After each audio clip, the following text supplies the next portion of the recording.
Hello, Katie. I have Hello, Katie thank you for having Steckly me. here, and I am super excited because you are really knowledgeable in a field that I'm trying to encourage more artists to do, which is their visibility on YouTube and really understand how that compares and contrasts to all the other social media platforms. So let's get into it. Tell a little bit. Apparently, you started with Harry Potter videos. Oh my gosh, yeah, my backstory is a little embarrassing, a little cringy, but we all have to start somewhere. So I started my current YouTube channel in 2011 when I was a young teenager, and I pretty much was just making videos about anything and everything. One of those topics was my obsession with Harry Potter because I was and I still am a big nerd. So yeah, I just love the idea of expressing myself online and connecting with a community of people that had similar interests because I grew up in a very rural area, went to school in a small town. I didn't have a lot of friends that shared those. Like I didn't have friends that liked Harry Potter or these other kind of niche things that I was into. And so I really found a lot of joy in connecting with other, teens like me online that were interested in these kind of nerdy things. So that's kind of my origin story. Started making videos out of this desire to connect and express myself. And, it's like people in my real life didn't want to listen to me go on and on about my Harry Potter theories, but the camera would. So, I could film myself talking about it with people online. So that's really how I got started making videos and creating content. And I just continued doing that throughout my high school years and into university. And I just continued getting more invested in the YouTube community and kind of learning all those skills around filming and editing and social media marketing and really found my passion in that. And after I did a few different internships in university and I kind of realized, I don't know if the corporate world's really for me. Yeah. I really decided, I want to go freelance. Once I graduate, that's what I'm going to try to do. I was kind of in this predicament where I knew I really wanted to be a full-time YouTuber, but my problem was I only had about 2,000 subscribers. And I knew from what I had learned that that was not going to be enough to support a full-time income. So I started thinking, okay, in the meantime, well, I don't have enough subscribers to make this into my job. Maybe I could take the skills that I've learned through growing my YouTube channel and use those skills in work that I do for other people. And maybe I could, make some money doing that. So that's really what led me into being a freelance videographer for my first couple of years post graduation. So I would basically film anything. I filmed wedding videos, I filmed real estate tours, and did some social media marketing work kind of here and there for local businesses. So yeah, basically applying the skills that I had taught myself through all my years on YouTube and social media and using them for other people's businesses. And as I was doing that, I continued posting on YouTube. And eventually in 2019, I had a video called Instagram Story Hacks for Creators kind of go viral. And that's really what started the growth of my YouTube channel and sort of brought me where I am today. So now my freelance work has grown into a small social media marketing agency called Creatorly Media. So I have a team that works with our clients on all a variety of services like YouTube editing, podcast editing, Instagram content creation. And then of course I have my YouTube channel, Katie Steckly, where I teach all this stuff to other creators and entrepreneurs. Which I love that channel. I've Thank learned you. so much. This is one of the ways that I found you, but you're not just on YouTube. I see you almost in every corner of the internet now, which is pretty awesome. Your story, not that you're Mr. Beast, but it kind of reminds me of that story arc, which is starting off not quite having a clue where you're going to go with it or why you're even doing it, but it's in the process of doing it over and over again that you learn. And then eventually, in consistency, and in growth, boom. I mean, you're over 100,000 now, right? And followers on YouTube. I don't remember the last I checked. It's not the billions that Mr. Beast sees. Oh my gosh. Yeah. I wish I got the views that he did, but yeah, similar story though. Yeah. But what's impressive that I don't know, here are the things that never connected with me in the more than 10 years that I've been doing other types of social media and ignoring YouTube. YouTube is a search engine. YouTube you can monetize. And YouTube, Yes, that's honestly, people get connected with you in a more deep sense than the short clips of TikTok or Instagram. And that just is a 100. completely different dynamic. Yes, totally. I feel like you've really accurately described why I love YouTube so much, because it has that ability. Well, first of all, like what you were hinting at with the search piece, there's so much natural discoverability built into YouTube, and now with the rise of the recommendations algorithms on Instagram and of course TikTok, we're seeing that in other ways too. But back in the day, 3-4 years ago, something like that, YouTube was really a much easier place to grow an audience than Instagram, and TikTok didn't even exist yet. Because you were able to reach new audiences through search and also through the homepage recommendations. But then also, like you were saying, you can reach new people, but you can also build deeper connections because people are watching you for like, 7, 8, 15 minutes, maybe. It depends on the length of your video, of course. And that gives you so much more opportunity to really build that trust and build that connection than you could in like a 30-second video. And I think the biggest thing too is YouTube truly grows communities in a way that, for example, TikTok or even like the Reels space on Instagram doesn't seem to have the ability to, because on those feeds, you're constantly receiving new content from people you haven't seen yet, because it's not really based on who you're following. It's based on what the algorithm thinks you might be interested in, which has its own benefits for reaching a large number of people. But it means that people who are like fans of a TikToker, for example, aren't likely to be as loyal to them, as connected to them as they would be as if they were a fan of a YouTuber, right? Just because it's a different relationship. People on the For You page come and go, but when you're connected with a YouTuber, you're probably seeing their video and you're watching it every week and you're spending, those 15 minutes with them, and it's just a whole different relationship. It is. And it's sometimes not even 15 minutes. It might be a whole afternoon of binge listening or watching. Yes. And you're in it and like you're looking forward to the next video, and you can actually go and see them the moment you open up your YouTube channel and they're there. Whereas I noticed that immediately with TikTok and I guess we could say Reels as well, except for that I still see the Instagram feed. And so sometimes I can see people from Instagram, sometimes I can't. But that was a thing that I learned really quick with TikTok is you could go viral and hit it big and then never have anyone connect with you again. So those numbers didn't really matter. It was like, yeah, you got a whole bunch of new people. But if there's one lesson that I'm learning now, it's not always about attracting new clients. It's about getting deeper with the people that you have in your circle. So Totally. And I think that's something that I've really come around to recently as well. In the first kind of stage of my growth as a content creator, I was so focused on just increasing numbers. And I think that's normal. Like we all are attached to that like shiny subscriber count. We want that to grow, and that's understandable. But I think I was so focused on getting that silver play button that I wasn't thinking about how can I nurture my existing audience. And I really think now we're at a stage in social media where follower counts are, for the most part, a vanity metric, because people will follow you and they may not see your content again if it's not recommended to them through the recommendations algorithms. So it's really more about having a true community and having people actually have that real deep connection with you than it is about, just growing your follower count, because your followers might not even see your stuff. yeah, I mean, so now I'm looking at my metrics of engagement, which is not visible to anyone but me. I mean, likes and follows don't pay the bills, but engagement does, right? Exactly. Especially People who on are truly YouTube. engaged, they will actually, buy what you're selling or, whatever, watch the ads on your videos, that kind of thing. Right. And I definitely feel far more connected.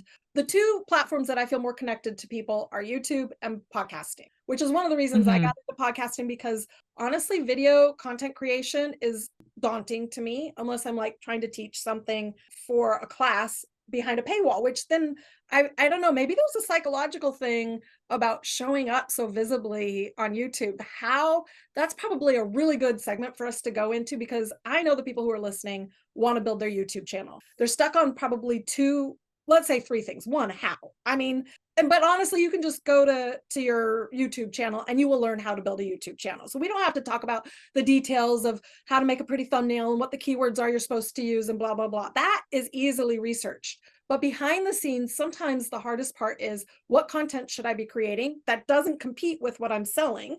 And how do I show up and be confident about that? Like, what is my strategy and how I'm going to feel good? I look around my room and I'm like, it's a hot mess. I don't know how I would ever even record something that would be interesting or engaging on YouTube other than teaching people how to make art, which I'm moving away from, and I'm moving towards more practical education for business. So what am I to do? Like, how do I get over myself? That's what I'm asking. How do I get over myself? I think that is like the number one struggle that most people have. Like most people aspiring to be creators, they think that their struggle is, what camera should I use? How do I edit my videos?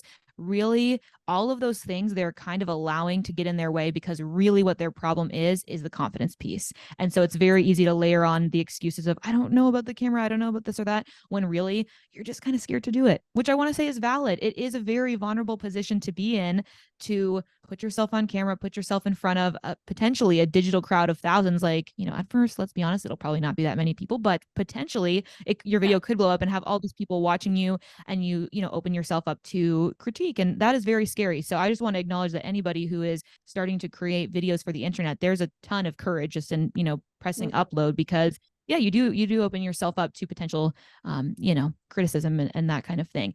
But obviously I think it is very worth it to do it. And we all, we've discussed the benefits of, posting on YouTube and how it can grow your business and stuff. So what I would recommend to someone who is struggling with the confidence piece is to start out by, I guess, first realizing that that's a universal struggle. Everybody's gone through it. It's not like people who have posted have some, something that you don't have. It's accessible to everybody to just, dive in and start, basically. It's not like you're missing something or you're not interesting enough. That's a big thing a lot of people worry about is, oh, I'm too boring.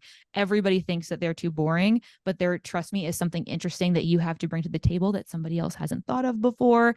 And, will find it helpful coming from your perspective. So I think starting from realizing that, in a way, nobody is special, but everybody is special. It's like, just because somebody else has started a YouTube channel before you doesn't mean that they have something that you don't.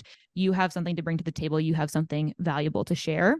And I think the next thing that can really help start to build up that confidence is also realizing that there's really no downside to just trying.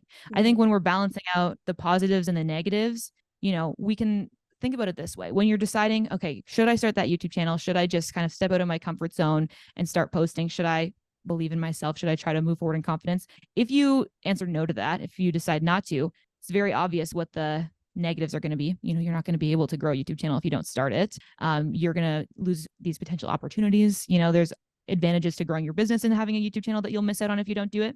But if you think of, okay, well, what would be the downsides of saying yes and just going for it? If you kind of think through it, there's not a lot. Like, okay, maybe you'll get some mean comments.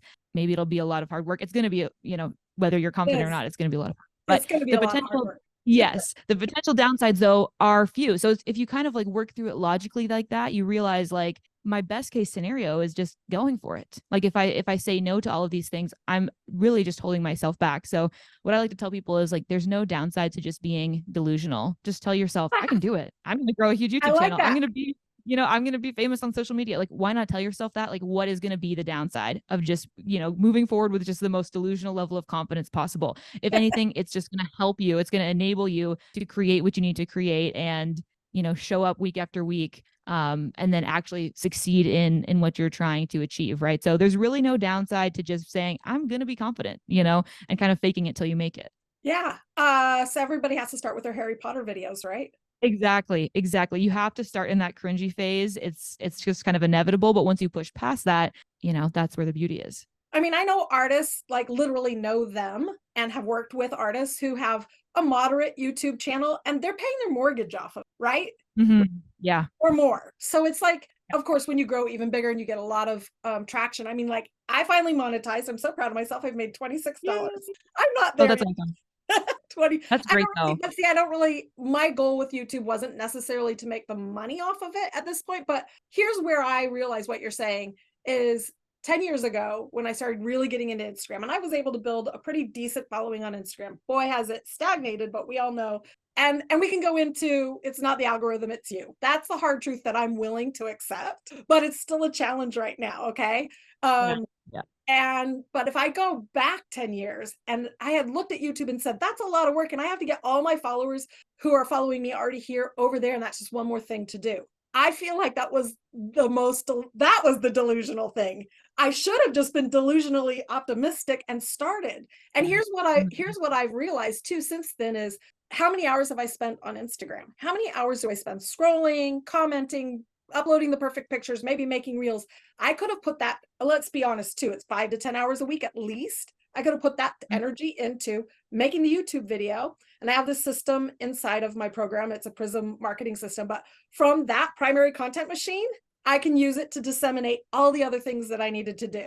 And it's like, totally. Oh, I only have the lights going on now. And it's like, it's worth the time if you are serious about growing your business. Totally. I think that YouTube, out of like all the social media platforms, has the best return on investment because yes, it is a lot of work. And like it takes a lot more time to script, film, and edit a 15-minute long YouTube video than it does for me to do a 90-second reel. Like that's just, the fact of the matter. But I have a lot more benefit from posting a YouTube video. First of all, I make AdSense off of it. I'm at a stage now where I'm very fortunate to have brand deals that I do on my YouTube channel. So that's like my biggest source of income as a creator. Those things, I can do brand deals on Reels, but there's definitely no AdSense on Reels. So it's just, there's more opportunity for making, and that's just like the front end kind of income you could have from YouTube. The other huge benefit is that that content lives on the platform. It's evergreen. People keep finding it for weeks and months to come, whereas reels kind of go away after, a couple of weeks. People aren't really seeing them anymore.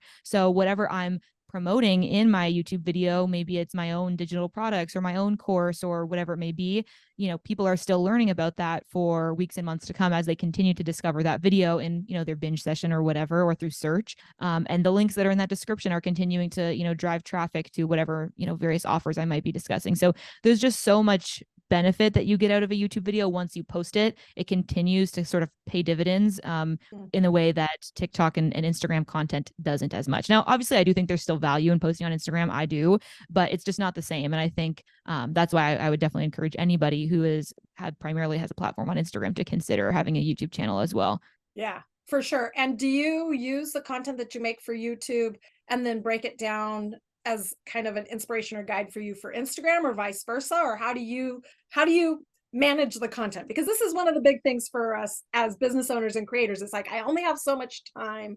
I've been working on a system, honestly, for me and for my coaching clients, that's starting to work. But where do you manage your strategy as far as what goes where and how? Yes, that is a great question. And something that I advocate for a lot is repurposing your ideas. I think a lot of times people get caught up in the idea of repurposing and they think that just means clipping out a vertical cropped version of your YouTube video to post on Reels. And that's not always going to be that effective. Maybe if you have a really, amazing 60 seconds of your video, sure. But normally things taken completely out of context that weren't created for the platform where they're being consumed isn't going to perform as well as something that you've designed specifically to be seen on Reels. So what I recommend instead is taking your YouTube script and finding a really great soundbite in there, or a really great section that you think you could turn into a reel, and then film that specifically for Reels or TikTok. I mean, set up your camera in vertical mode and think about, what additional visuals you can bring on screen. Because I'll be honest, with my Reels, I'm like adding graphics and titles and sound effects and B-roll like every other second because I'm trying to keep it so engaging.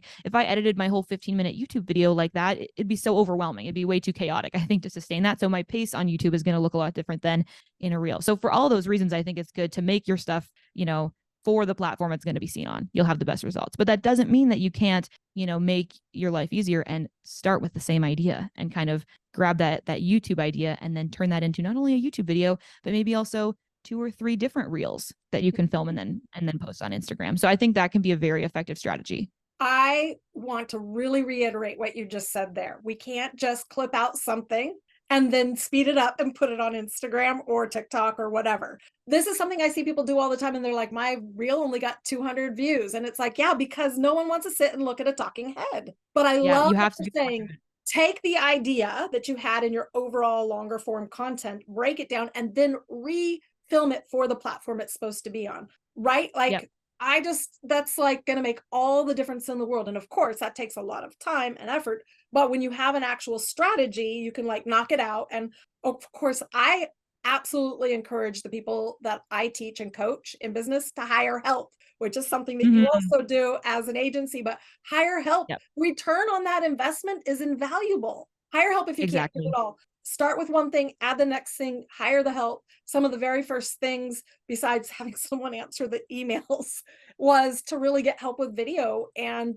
content creation. And that's because that's probably the biggest chunk of the time it takes me to run my business. So, but this is invaluable to really like flip that script of, if you make a YouTube video, or in my case, a podcast, I can't just put, like, I could put this recording up on YouTube, but it's not going to get the kind of attention like a thoughtful scripted 15-minute YouTube video of the same subject that's more concise. And just like that, I can take that YouTube video and just make it fast. I had one, she's super sweet. She can help me with basic editing, but I had one VA that I hired who would just literally take the whole art video and just speed it up for 30 seconds or 60 seconds. And I'm like, this is not working. Stop. Nobody wants to see super duper fast 100 speed. So that takes a little time, but the payoffs are huge. Yes, totally. And I really would encourage anyone who's thinking about what their content strategy should look like is to really, you need to start from spending some time on the platforms where you're going to be posting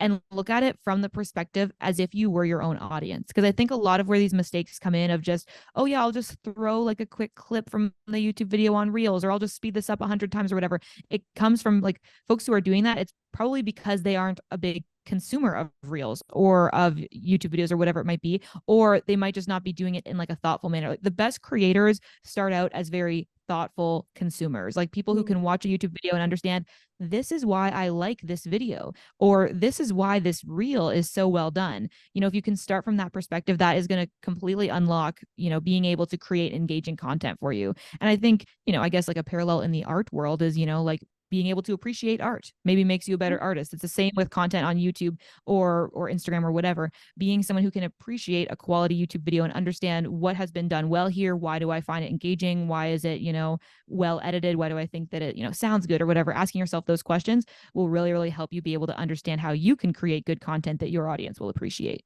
Yes, for sure. Being a consumer, a thoughtful consumer, you said, and watching what is happening that you appreciate. And you're right, that you relate that exactly to what we do as artists. We see art that we like, we watch those artists and how they create it. We even watch how they are taking photographs of it and sharing it on Instagram. And now we need to do the same. What is it about the YouTube videos that you're watching that really works, and implement some of those ideas? Honestly, we oftentimes learn more just from absorption rather than like the step-by-step is all not always as intuitive as the watching and then practicing. Yes, exactly. And I think another good comparison is almost to learning a language. I'm thinking about this a lot lately because I'm currently trying to learn Spanish. That's my little hobby. So anyway, that's something I want to do.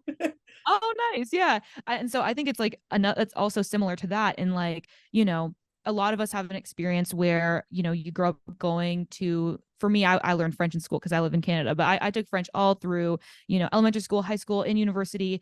Do you think I can go and have a conversation in French? No, I really can't. You need to actually go out there and practice and see how other like real native speakers are speaking to one another. And I think the same is true with content. If all you do is watch tutorials or like read about how to create good social media content, are you ever going to be able to be fluent, so to speak? No, you need to actually practice, observe how other people do it, and really try to like take it in on that sort of more organic level. And that's what's going to make you a better creator.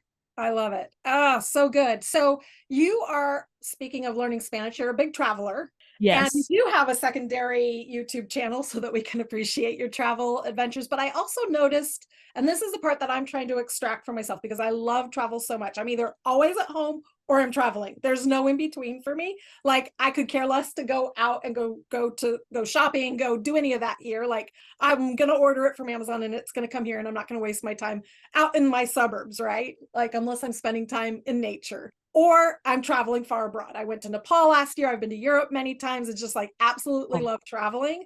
But you don't stop creating content when you're on the road. That is true.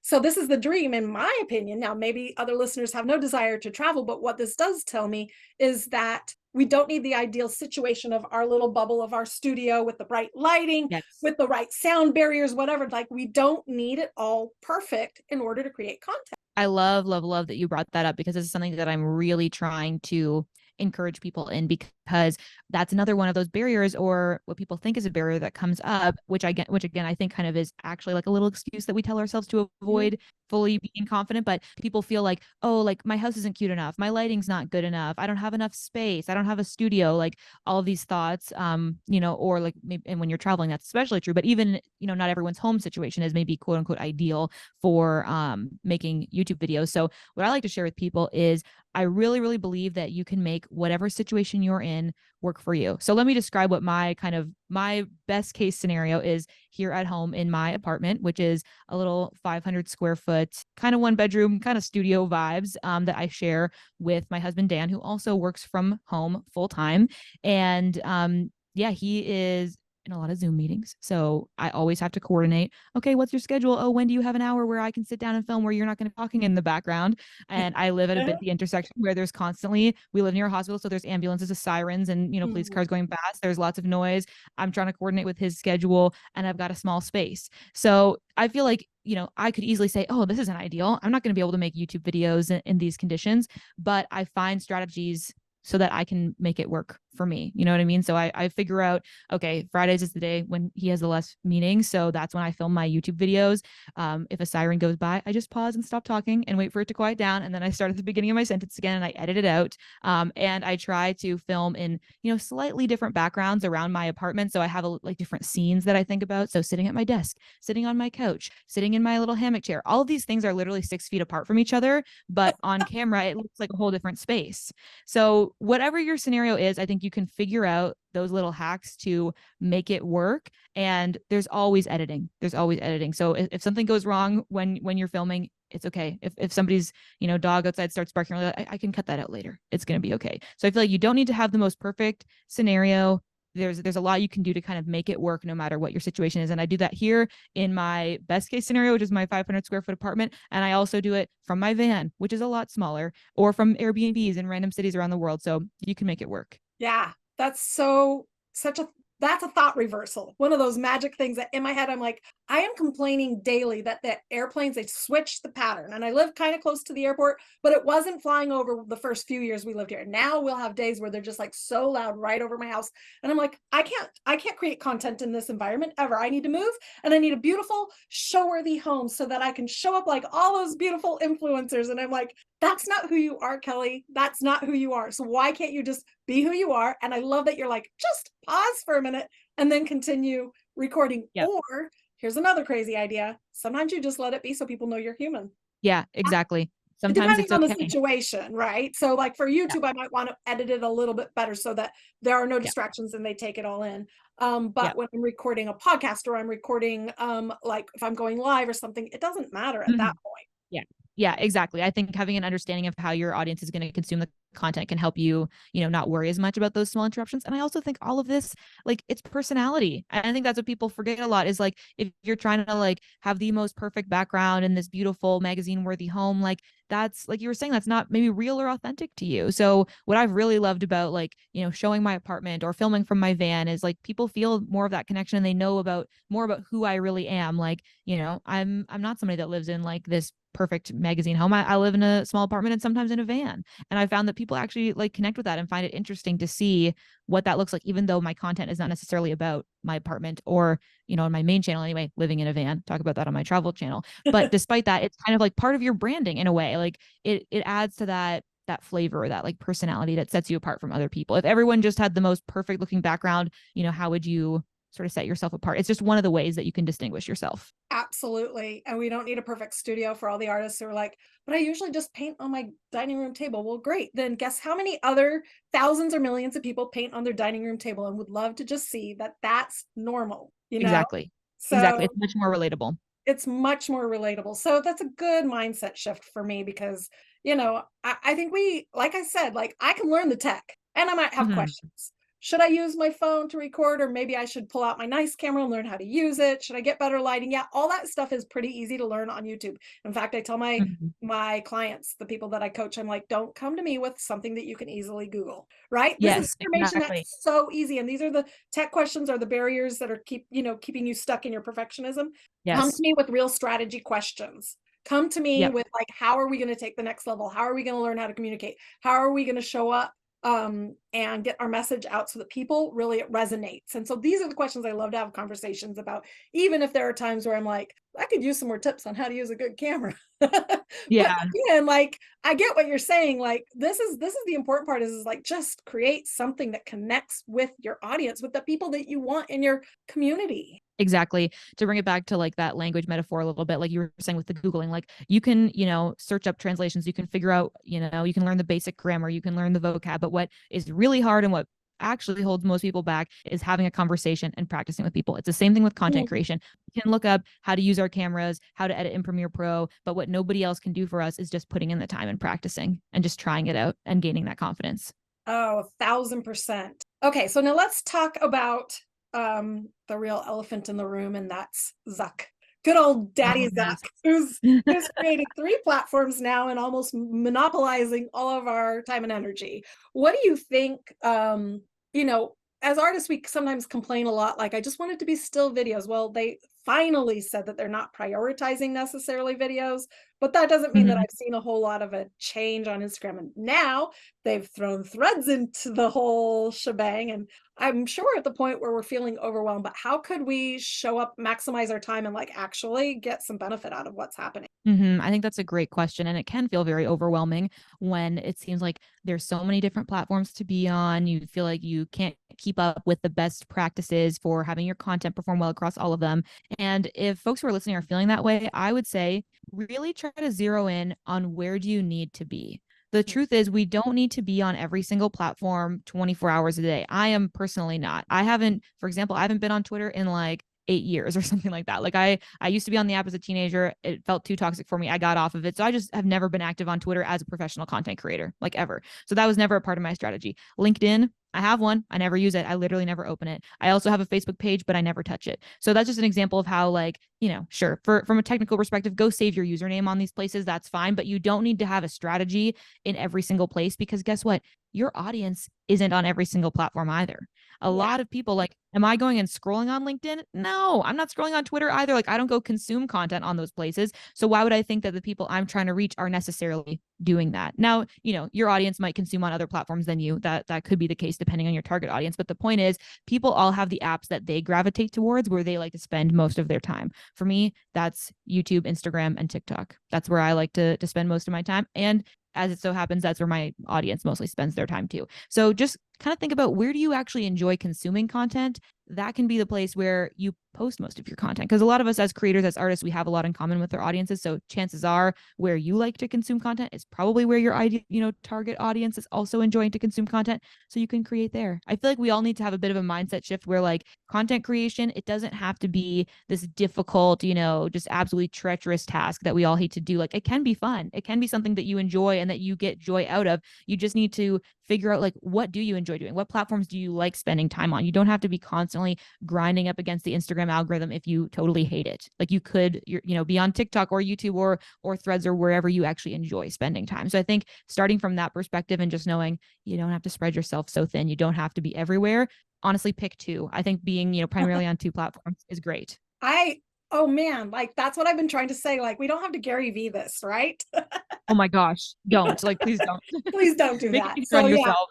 I'm with you. I'm mostly a pick two. I tried TikTok and it's evil because I can get sucked in and it knows the algorithm so well. It could feed up like nobody else could feed up.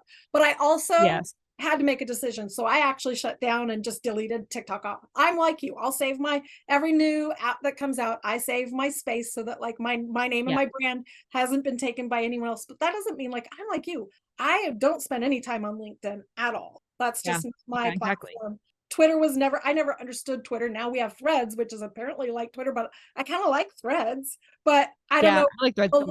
I'm hoping that like the initial buzz, and now we're in that like, now let's gain like proper momentum and not just the, hey, everybody's here and now everybody's not. So we'll just see what happens. But Threads is easy because you can dip in and out and just make casual conversations. You don't have to Yeah. have a strategy. And that's why I feel like it's a relief for me. But Mhm. Instagram is my main one. And podcasting is my other one, which I know you're also a big fan of podcasting. Yes. Yeah. I really think my kind of approach to it is, I think so. If you're going to pick two as a creator, I think you kind of want to pick one from the list of like what I would call sort of evergreen platforms, and then one from the list of more timely or like community building platforms. So Mhm. to me, YouTube, blogging, and podcasting, those are really your Yep. evergreen sort of content. So pick whichever one you like the most. Maybe you love having conversations with people, or you feel like you could talk forever about your, topic of choice, but maybe you're awkward on camera or something. Then maybe podcasting is great for you. Or maybe you're really passionate about writing and, you're good at SEO and stuff, then blogging is maybe your choice. Or if you love video and you enjoy watching YouTube videos, then maybe YouTube's a great one for you. But I think, picking one of those three is a great place to start. I mean, the truth is there's a lot of ways that you can repurpose between those and like eventually expand to more, but let's not get ahead of ourselves. You can pick one of those three to be sort of your cornerstone platform, and then you can pick a more timely platform to kind of do a little bit more of that day-to-day connection with your audience. Maybe it's Instagram, TikTok, Threads, Facebook, LinkedIn, like wherever your kind of target audience is, you can also create there to just show up in their feeds every day and sort of build more of that, personable connection. So I think picking one from each of those lists is a fantastic place to start. And once you get confident with being consistent on, say, for me, I picked YouTube and Instagram. Once I got confident and consistent with those, then I was like, you know what, now I'm going to launch a podcast. And then eventually, I'm also going to post a TikTok, so you can grow from there, but like, don't start thinking that you have to post everywhere all at once, because that'll just be overwhelming. And honestly, some people build $1 million businesses and they only have one platform. So it's possible, as long as upfront, I'll say the most important part is knowing your audience and knowing how to speak to them. So it really is irrelevant what platform you're on in that case, right? Yes. I think it's really, just knowing how to connect with your people. That's ultimately what it's all about. And that's going to be reflected in how you write your captions, the way that you speak on camera, the branding colors that you choose, the types of content that you make. Like that's going to reflect everywhere. So starting from a position of who am I trying to reach? That's going to be, always question number one. Yep. Who do I serve and what problem do I solve? Exactly. That's it. That's the magic to marketing that people rarely talk about. We want tactics, what's working in Instagram, what's working. And so this is why that comment that I made earlier was, it's not the algorithm, it's you, because you've lost sight of who you serve and what problem you solve. And this doesn't matter whether you're selling a product or a service or coaching or art courses. It doesn't really matter. If you've lost sight of that and you can't connect for them, if it's all about you and you're doing the same thing you did 5 years ago that's now no longer working, it's because you're not staying relevant to your actual customer and who you want to connect with and have them buy from you, right? So 100%. And I think like this is a really tough one because it feels so harsh to have to say it to someone, but it is really the biggest struggle and this is for content creators. This is for business owners too. Like even traditional, like brick and mortar business owners, you like see people have this problem where they think about what they want to offer. If you go into business or go into content creation thinking, what do I want to offer people? What do I want to do? What do, you're probably going to have a difficult time finding a customer base or finding an audience. You need to go in thinking like, what do people want? Like, what do people want to buy? What do people want to consume? And I mean, there's all kinds of different answers to that. So fortunately, you can figure out which answer feels most, authentic to you or connected with you. It's not like you have to go in completely divorcing yourself from your own personality and just do whatever the market wants. Like there will be a connection there between what people are looking for and what you might be interested in giving. But it's just very important that, you don't always just have this sight of, well, this is what I'm going to offer. And here's what my content's going to be, or here's what my, services or products are going to be. And then you just try to use like cookie cutter marketing tactics to push that out there. That's never going to work if it's not starting from a point of like what people are actually looking for and wanting to consume or buy or whatever. Or even just how they see themselves in what you're creating, right? Mm-hmm. Or just the simple thing that we said before, stop making like 100 speed videos and think that that's going to cut it, right? Exactly. So this is why we're sitting here going, the algorithm doesn't work. And I am so tired of hearing people say that. And I know we are frustrated. I know it feels like there's a slowdown, but every time the algorithm doesn't work, it means that you need to work more. Which means if you're serious about your business, if you're not in a hobby situation, if you're just playing, then ignore this. But I'm assuming most people who are on my podcast are here because they actually want to grow their business. And if that's the case, take it serious about how you're showing up. Pay attention to what the market, your audience, or the algorithm, which is really just the people in front of you, want to hear from you, want to see from you, a different point of view, showing up with a damn good video. Excuse me, but we can't just make crap. Expect, it's not the same anymore, And I think it's also good to recognize, like from a holistic perspective on your content strategy, that, we often are going to be guided by what performs well. And that just completely makes sense. Like if you see a certain type of video of reel that you're posting, or YouTube video or whatever, perform really well, then yes, make more of it. But there also is room in a content strategy for content that isn't necessarily designed to go viral. And I think it's important to remember that, like, content that you're making that is like specifically to sell what you're trying to sell. Like if you're doing like, a sales campaign or something that's like specifically has a pitch, it probably will underperform compared to your other stuff. And that's okay. Its purpose wasn't to go viral. Its purpose was to convert your followers into customers, for example. And that's part of like a, healthy, full picture sort of content strategy. So don't get like, I wouldn't say, try to go viral every single time. That's not necessarily the goal here, But yes, it definitely is important to watch what's performing well, follow your insights, see what your audience is asking more of, and do more of that. And then, include your sales content or your like nurture content here and there as well. I just say that because I know it's very easy once you start seeing results from, when you figure out how to understand your insights and understand what your audience wants, and then you create based on that, you'll start to see results really quickly. And it can almost become addicting where you're like, I just have to make my next viral hit. What can I do to get 100,000 views again? And I know that I myself can fall into that trap a little bit. So, it doesn't always have to be about that. There's other purposes for content than just going viral. So just something to keep in mind. Right. And this was kind of the problem on TikTok, is you go viral, but not necessarily to the right people or people who are going to stick around. And it's still the same thing now that technically Instagram Reels is also growing audiences the way TikTok would. However, Yeah. if you're an artist and you want to sell art and you do a song and dance and do a lot of pointing, you might have a reel that goes viral, but it's going to be to all the wrong people because Yeah. you did a trend in order to go viral. It's much better to create content specifically with your audience in mind that connects deeper. And I do love that you said this, and this is something I needed to hear and remember, is that when we're actually making content to sell something, a campaign for a product, it's going to perform differently than a campaign that's just purely for connection. Yes, totally. And I also love that you mentioned like going viral to the wrong audience. That's something that I see a lot of people struggling with, especially I think I've seen it with artists. I've seen it with different service providers. Like I have a lot of friends who are like wedding photographers, for example. Like oftentimes what can happen is people accidentally start creating content that is targeted towards their peers rather than towards their customers. So what I mean by that is like, let's say you're an artist out there who is ideally, finding people to like say purchase your art or whatever. But then if you almost post too much about like the back end and the behind the scenes, you'll end up attracting just other artists. And if your goal wasn't to do that, well, those people might not be interested in buying your art. They might be, looking for something else. Or like in the case of many of my friends who are wedding photographers, if they show a lot of the behind the scenes of like, oh, here's how I edit my photos, or here's what a day in the life of a wedding photographer looks like, you can see how someone might be tempted into making that content, but then they end up just attracting other wedding photographers to see their content and not brides, which is their actual target audience. You see what I mean? So that's why it's So important good. to really, really know who your audience is so that you can create content for them, not just like, and that comes from people creating content almost for themselves, right? Like if I'm a wedding photographer, for example, I think, oh, what would I find interesting? Oh, well, a day in the life of a wedding photographer. I'd be curious to see that from others.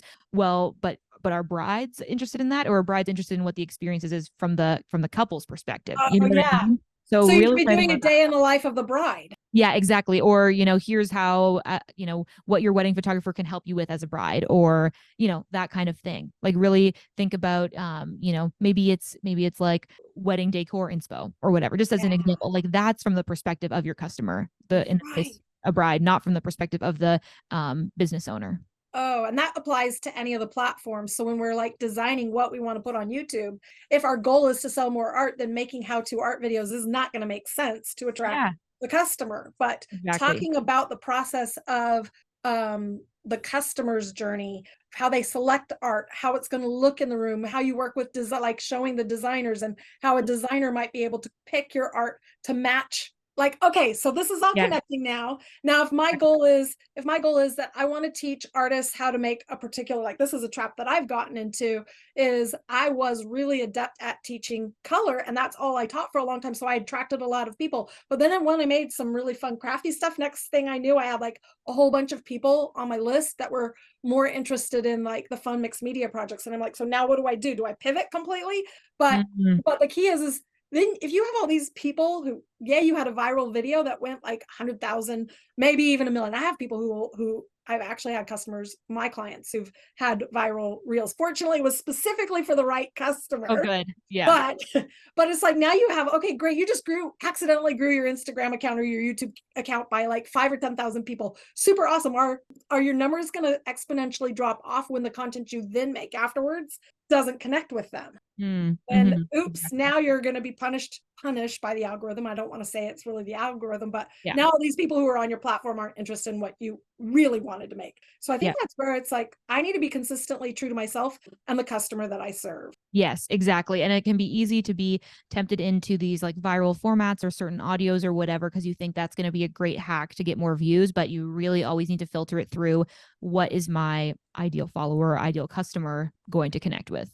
Yeah, what's my long-term goal? Is it Yes, to be exactly. popular or is it to make money?